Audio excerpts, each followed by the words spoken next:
حضور اکرم صلی اللہ علیہ وسلم کی ذات اقدس دونوں جہانوں کے لیے رحمت ہی رحمت بن کر آئی۔ زمین والوں کے لیے بھی رحمت، آسمان والوں کے لیے بھی رحمت، تری والوں کے لیے بھی رحمت، خشکی والوں کے لیے بھی رحمت، پہاڑوں کے اندر رہنے والوں کے لیے بھی رحمت، صحراؤں کے اندر رہنے والوں کے لیے بھی رحمت، انسانوں کے لیے بھی رحمت، جنات کے لیے بھی رحمت، چرند پرند حیوانوں کے لیے بھی رحمت، دھاڑنے والوں کے لیے بھی رحمت، پاڑنے والوں کے لیے بھی رحمت، رینگنے والوں کے لیے بھی رحمت، تیرنے والوں کے لیے بھی رحمت، نوچنے والوں کے لیے بھی رحمت، خون پینے والوں کے لیے بھی رحمت، گوشت کھانے والوں کے لیے بھی رحمت۔ حضور نبی کریم صلی اللہ علیہ وسلم کے ذات اقدس کائنات کے ذرے ذرے کے لیے رحمت للعالمین بن کر آئے۔ نبی کریم صلی اللہ علیہ وسلم ابھی دنیا کے اندر تشریف نہیں لائے تھے، تو اللہ رب العزت نے حضور نبی کریم صلی اللہ علیہ وسلم کی کرامات، حضور نبی کریم صلی اللہ علیہ وسلم کی برکات کا ظہور ظاہر کرنا شروع کر دیا۔ آپ صلی اللہ علیہ وسلم جب اپنی ماں آمنہ کے بطن مبارک کے اندر تھے تو حضور نبی کریم صلی اللہ علیہ وسلم کی برکات ظاہر ہونا شروع ہوئی۔ آمنہ جو لباس پہنتی اس لباس سے خوشبوئیں آنا شروع ہو گئے۔ آمنہ کے جسم سے جو پسینہ آتا اس پسینے سے خوشبوئیں جاری ہونا شروع ہو گئی۔ اور یہی نہیں بلکہ بی بی آمنہ فرماتی ہیں، پہلے جب یہ بچہ میرے پیٹ کے اندر نہیں تھا تو میں بکریاں چرانے کے لیے لے کر جاتی تو پورا دن بکریاں چرتی تھی، صبح سے شام تک بکریاں جنگلات کے اندر چرتی، جب شام کو واپس گھر لوٹتی تھی تو ان کا پیٹ خالی ہوتا تھا۔ لیکن جب سے یہ بچہ میرے پیٹ کے اندر آیا ہے، اب صبح بکریاں لے کر جاتی ہوں، شام تک بکریاں چرتی تو نہیں بلکہ میرے چہرے کی طرف دیکھتی رہتی ہیں، جب شام کو گھر واپس لوٹتی ہیں تو ان کا پیٹ بھرا ہوا ہوتا ہے۔ تو آگے بی بی آمنہ فرماتی ہے کہ پہلے میں پہاڑوں کے اوپر چلتی تو میرا پاؤں کسی پتھر کے اوپر آ جاتا تو وہ پتھر مجھے تکلیف دیتا، اگر میرا پاؤں کسی کانٹے کے اوپر آ جاتا تو وہ کانٹا مجھے تکلیف دیتا، لیکن جب سے یہ بچہ میرے پیٹ کے اندر آیا ہے، اب اگر میرا پاؤں کسی پتھر کے اوپر آ جاتا ہے تو وہ پتھر میرے لیے موم بن جاتا ہے، اور اگر میرا پاؤں کسی کانٹے کے اوپر آ جاتا ہے تو وہ کانٹا میرے لیے پھول بن جاتا ہے۔ یہی نہیں، جب یہ بچہ میرے پیٹ کے اندر نہیں تھا تو میں کنویں پر پانی لینے کے لیے جاتی تو کنویں کے اندر ڈول ڈال کر پانی کو نکالنا پڑتا تھا، لیکن جب سے یہ بچہ میرے پیٹ کے اندر آیا ہے، اب اگر کنویں پہ پانی لینے کے لیے جاتی ہوں، کنویں کے اندر جھانکتی ہوں تو پانی خود بخود اوپر آ جاتا ہے۔ یہ حضور نبی کریم صلی اللہ علیہ وسلم کی کرامات، حضور نبی کریم صلی اللہ علیہ وسلم کی برکات تھی، جن کا ظہور اللہ رب العزت نے دنیا کے اندر ظاہر کرنا شروع کیا۔ جب حضور نبی کریم صلی اللہ علیہ وسلم دنیا کے اندر آئے، آپ صلی اللہ علیہ وسلم کی پیدائش عام بچوں سے ذرا ہٹ کر ہوئی۔ جب عام بچہ پیدا ہوتا ہے تو اس کی ناف ماں کی ناف سے ملی ہوئی ہوتی ہے، اس بچے کے اوپر غلاظت ہوتی ہے۔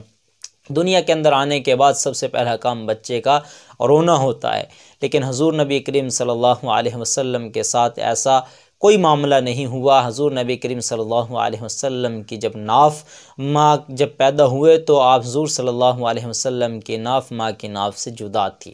حضور صلی اللہ علیہ وسلم کے جسم مبارک پر کوئی گندگی اور غلاظت کا کوئی اثر نہیں تھا۔ جب نبی کریم صلی اللہ علیہ وسلم جب دنیا کے اندر آئے تو حضور نبی کریم صلی اللہ علیہ وسلم کا سب سے پہلا جو کام تھا وہ امت کی بخشش کی دعا تھی۔ حضور نبی کریم صلی اللہ علیہ وسلم پیدا ہونے کے بعد سر سجدے کے اندر رکھ کے اللہ رب العزت سے اپنی امت کی بخشش کی دعا مانگنے لگے کہ یا اللہ میری امت کی مغفرت فرما، یا اللہ میری امت کی بخشش فرما۔ یہ حضور نبی کریم صلی اللہ علیہ وسلم نے اپنی امت کے جب پیدا ہوئے تب بھی امت کی مغفرت کی دعا کی ہے، جب جوانی کے اندر تھے تب بھی امت کی مغفرت کی دعا کی ہے، جب موت کا وقت آیا زندگی کے اندر تھے تب بھی پوری زندگی امت کے لیے مغفرت کی دعا کی ہے، جب موت کا وقت آیا اس وقت بھی حضور نبی کریم صلی اللہ علیہ وسلم نے امت کے لیے دعائیں کی ہیں کہ اللہ میری امت کو بخش، یا اللہ میری امت کی مغفرت فرما، یا اللہ میری امت کی مغفرت فرما۔ جب قیامت اور محشر کا دن ہوگا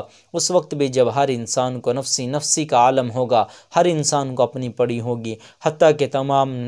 نبیوں کو بھی اپنی پڑی ہوگی۔ حضرت عیسیٰ علیہ السلام اپنی ماں مریم کا بھی سوال نہیں کریں گے، کہیں گے یا اللہ میری جان، یا اللہ میری جان۔ اس وقت ایک طرف سے آواز آئے گی امتی امتی امتی امتی، سارے انسان اس طرف نظریں اٹھا کر دیکھیں گے تو وہ میرے اور آپ کے نبی حضور نبی کریم صلی اللہ علیہ وسلم کے ذات اقدس ہوگی۔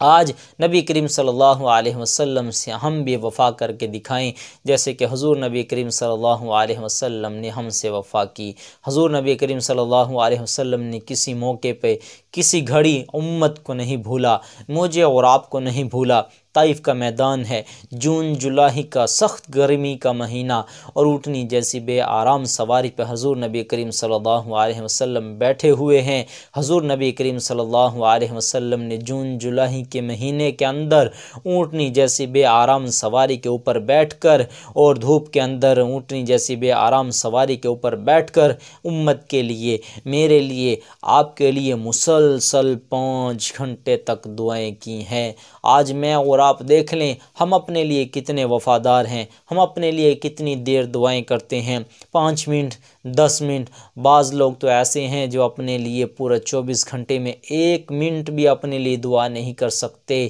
حضور نبی کریم صلی اللہ علیہ وسلم نے میرے لیے، آپ کے لیے، شرابی کے لیے، شراب پینے والے کے لیے، چاہے وہ زنا کرنے والا ہے، چاہے وہ شراب پینے والا ہے، چاہے وہ جوا کھیلنے والا ہے، چاہے وہ سود کھانے والا ہے، چاہے وہ گناہوں کی تاریکیوں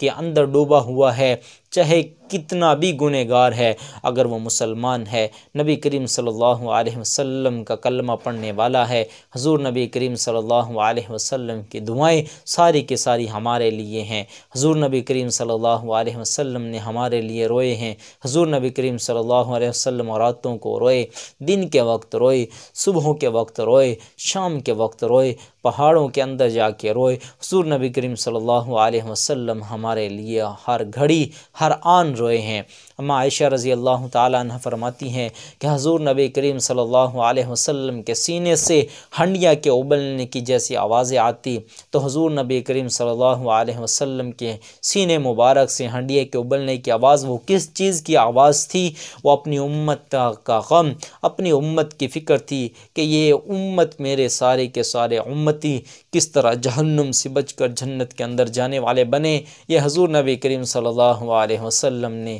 ہمارے لیے کیا۔ اگر آج ہم حضور نبی کریم صلی اللہ علیہ وسلم کے طریقوں کو قربان کریں، حضور نبی کریم صلی اللہ علیہ وسلم کی سنتوں کو قربان کریں، اور اپنے آپ کو عاشق رسول کہیں، تو ہم سے بڑا بے وقوف اور جاہل انسان اور کوئی نہیں ہو سکتا۔ حضور نبی کریم صلی اللہ علیہ وسلم کے سنتوں کو اپنا کر، حضور نبی کریم صلی اللہ علیہ وسلم کے طریقوں پہ زندگی گزار کر، ہم بھی حضور نبی کریم صلی اللہ علیہ وسلم سے وفاداری کا ثبوت پیش کریں۔